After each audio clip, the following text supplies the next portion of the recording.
The most dangerous part wasn't the yelling. It was the way my confidence in my own memory slowly disappeared. Conversations would happen, ordinary ones. Nothing felt dramatic in the moment. And then later, when I tried to reference what was said, I'd be met with confusion, denial, subtle corrections that suggested I misunderstood, exaggerated, or imagined it. It would sound like, "That's not what I said."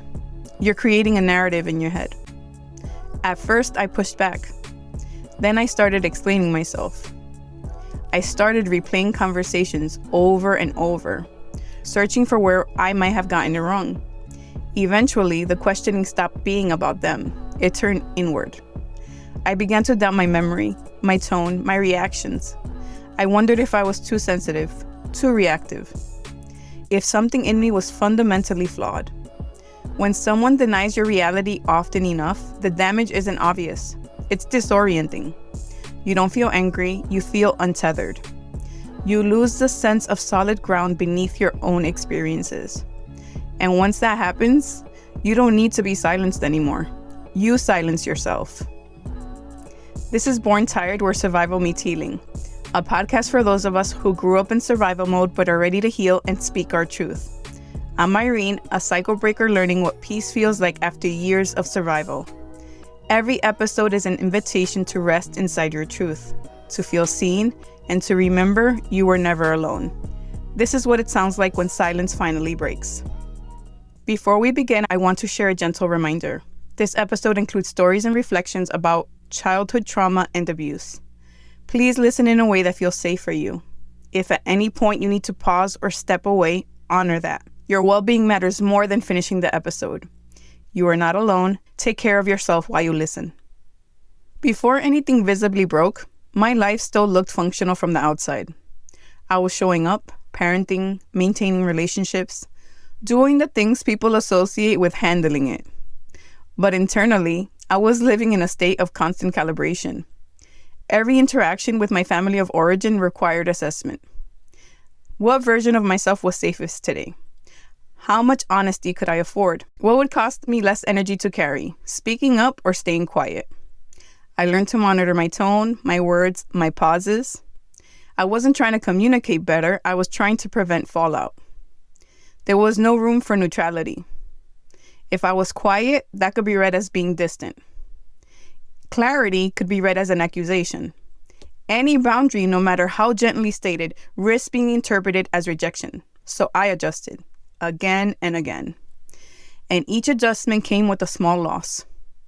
Not dramatic enough to notice at first, just enough to feel slightly off-center. Like standing on ground that suddenly tilts without warning. I didn't feel unsafe in a way that was obvious or urgent. I felt unsafe in a way that was chronic. A constant low-grade alertness that never fully powered down. Even during calm moments, my body stayed ready for impact, for misunderstanding, for the moment something shifted. That kind of vigilance doesn't announce itself. And by the time I recognized what it was doing to me, I was already far from myself. The months leading up to going no contact were not explosive. They were disorienting. There was no single moment where everything fell apart. It was a slow erosion of certainty, of trust in my own perception, of myself. I lived in a constant state of bracing, walking on eggshells, waiting for the next shift in tone, the next misunderstanding, the next conversation that would leave my nervous system in pieces. Physically, my body was already telling me the truth. My cortisol was constantly high. I was breaking out in hives daily. My nervous system never fully came down. But even that was easier than what was happening in my mind, because the hardest part wasn't the stress. It was the feeling that I was losing grip on reality. Conversations would happen. Things would be said, clearly and directly. And then later, when I brought them up, I'd hear, "That never happened. I didn't say that. You're making a narrative in your head." That sentence, "you're making a narrative in your head," did more damage than almost anything else. Because of my mother's schizophrenia, because I grew up watching people dismiss her reality, because I knew what it felt like to be told that your mind couldn't be trusted. So when those words were turned on me, something broke. I started questioning everything. Was I misinterpreting? Was I overreacting? Was I remembering wrong? Was I the narcissist? It got to a point where I stopped trusting myself altogether. I began putting phone calls on speaker so my husband could hear them because I needed a witness, someone who could say, yes, that's what was said. That kind of reassurance becomes oxygen when your internal compass has been repeatedly questioned. I needed to know I wasn't imagining things. I took screenshots of conversations because every time I referenced something that had been said, it was denied. And when your reality is constantly denied, you don't just feel hurt, you feel untethered.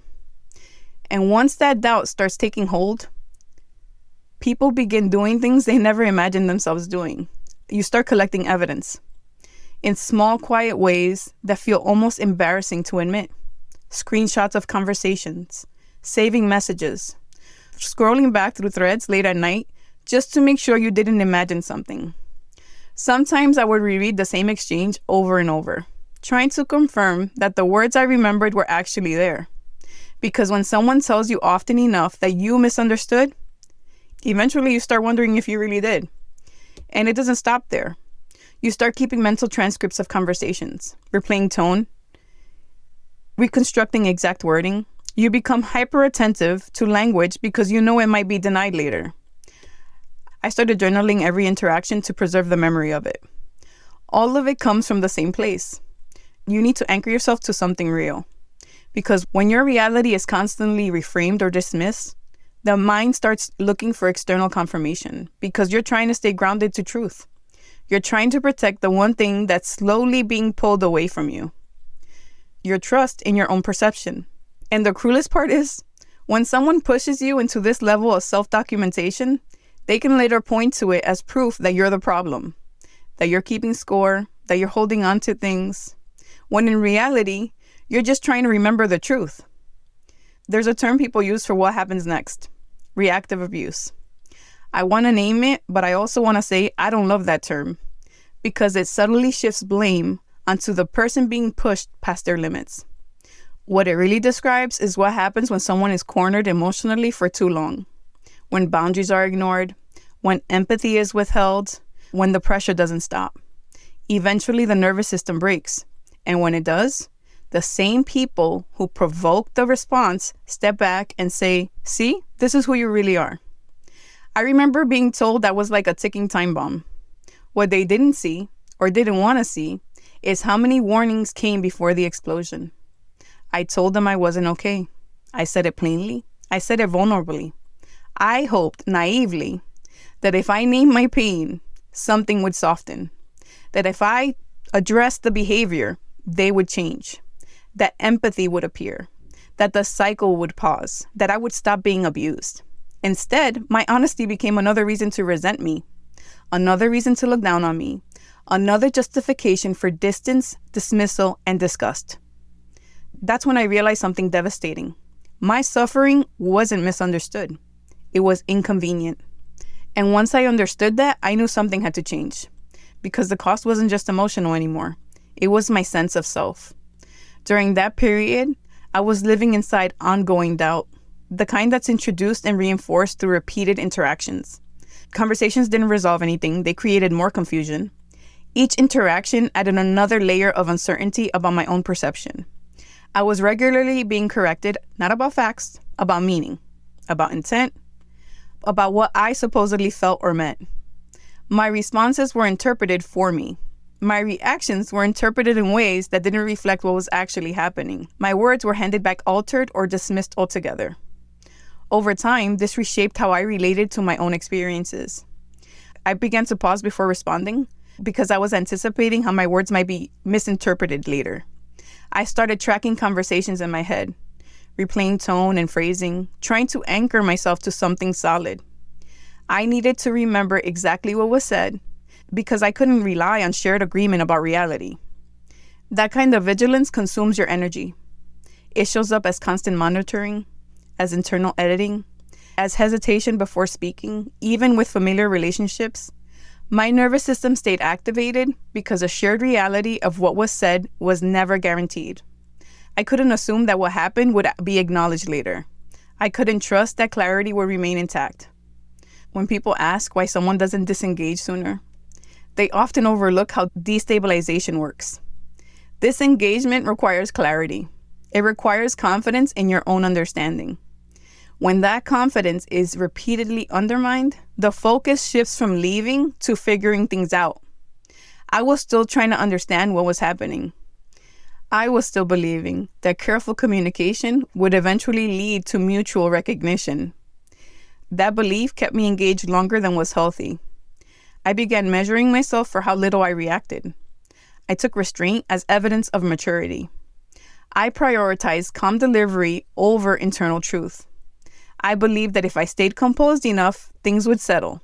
Instead, the pressure accumulated. The body absorbs what isn't expressed, so it affects you in other ways. You feel tense, you're not sleeping right, you're irritable without context, your emotional capacity narrows, your nervous system stays prepared for impact, even in moments that should feel calm. And when that capacity finally collapses, when you can't take it anymore, your reaction becomes the focus. The history disappears. All the abuse that you dealt with leading up to that moment no longer matters. The only thing that is remembered is your response. Language plays a significant role here. Labels meant to describe these dynamics often fail to capture the imbalance involved. They shift attention toward the breaking point rather than the conditions that made it inevitable. They reduce prolonged psychological pressure into a single moment of response. What I experienced felt like containment failure and reaching a limit that had already been crossed many times before. There is a persistent expectation that people remain articulate and regulated while their sense of reality is being challenged. Credibility becomes tied to composure. Pain is taken seriously only when it's expressed in acceptable ways. These expectations often begin early in life. Many of us learn to adapt by becoming highly attuned to others. We learn to manage tone, anticipate reactions, and stay emotionally available even when it costs us. Those skills can look like strength, but they can also make harm harder to recognize when it reappears later. Familiar dynamics don't always feel alarming. Sometimes they feel like something that just requires more effort, more patience, more adjustment. But prolonged self-doubt is not a communication issue. It's a signal. During that time, I started losing trust in my own sense of things. The feeling that my reactions made sense. The belief that what I was seeing and feeling could exist without being questioned. That my inner experience didn't need someone else's approval to be real. When that permission is absent long enough, people begin outsourcing their trust in themselves. They look outward before checking inward. They wait for someone else to confirm what they already feel. That pattern forms because it helps you survive in environments where reality is constantly questioned. At the time, I hadn't recognized the cost of carrying the adaptation. By the time I chose no contact, I wasn't trying to make a point. I wasn't trying to punish anyone. I wasn't trying to be understood. I was trying to stop the internal collapse that had become my baseline. What finally became clear was that my body and mind were no longer reacting to isolated moments.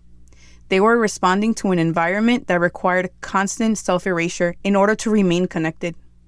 An environment where clarity was treated as defiance, where boundaries were framed as accusations, where naming harm invited denial instead of reflection. No contact gave me stabilization.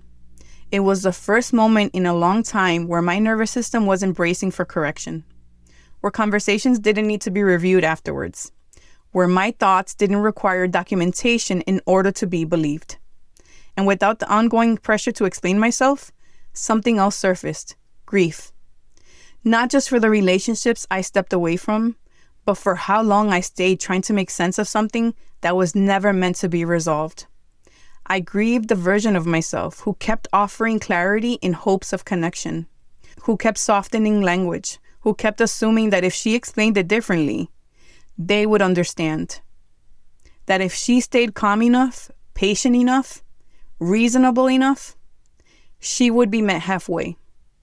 Letting go of that hope was painful. No contact forced me to confront a difficult truth. Understanding does not always lead to accountability. Insight does not guarantee change. Empathy is not something you can negotiate into existence. What I needed wasn't better communication. I needed safety. Safety meant no longer participating in conversations that dismantled my sense of reality.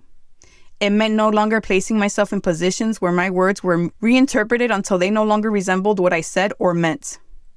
It meant choosing an ending over ongoing confusion. That choice came with consequences. Some relationships didn't survive. Some narratives about me made me the villain. Some people decided who I was without asking. I made peace with that slowly, because I understood something else by then. When you stop accepting distortion, you also stop being convenient. When you stop absorbing harm quietly, you disrupt the version of you that others relied on. No contact wasn't about erasing the past. It was about refusing to continue it. I emerged from that decision more aware, more discerning, more protective of my internal landscape. I became careful about where I placed my attention, my energy, my explanations. I stopped trying to prove my sanity. I stopped trying to reason with people that were never going to listen. I stopped gathering evidence for my pain. I stopped rehearsing conversations that would never resolve. Instead, I began focusing on rebuilding trust in myself, letting my perceptions exist without being questioned, allowing my reactions to make sense within the context they came from. That kind of rebuilding didn't happen overnight. Doubt doesn't disappear just because the environment changes. But slowly something began to shift. My thoughts grew quieter. My body started to soften. My reactions shortened because I wasn't being pushed past my capacity anymore. There is a difference between peace and numbness. I learned that difference here. Peace feels grounded. It allows for grief without collapse. It makes space for anger without shame. It restores choice. Looking back, I don't frame no contact as a victory or a failure. I see it as a line I drew when continuing would have cost me more than leaving. That line clarified what was no longer acceptable. I share this not to prescribe a path for anyone else, but to name what is often misunderstood. Leaving doesn't mean you didn't try hard enough. Distance doesn't mean you lacked compassion. Protecting yourself doesn't mean you're unwilling to reflect. Sometimes it means you finally did. And sometimes the most self-respecting choice is the one that allows you to hear yourself again, without interference, without distortion, without having to justify your own experience. And from that place, everything else began to reorganize. Before I close, I want to be clear about something. No contact is not a trend. It isn't a phase, a shortcut, or a performance of healing. It isn't something people choose casually. It was one of the most difficult decisions I've ever had to make. And it isn't something everyone has access to. For many people, no contact comes after years of trying everything else. For me, it came after decades of abuse. After explaining carefully, after softening my language, after minimizing harm to keep relationships intact, after hoping that patience, insight, or time would eventually make things different. It comes after doubt, usually about yourself. But it's also important to name something that gets erased in viral conversations. Not everyone can go no contact. Some people are caregiving. Some are co-parenting. Some are embedded in cultural, religious, or family systems where separation carries serious consequences. Some are managing immigration status, disability, housing, or safety concerns that make distance impossible. And some people simply aren't ready.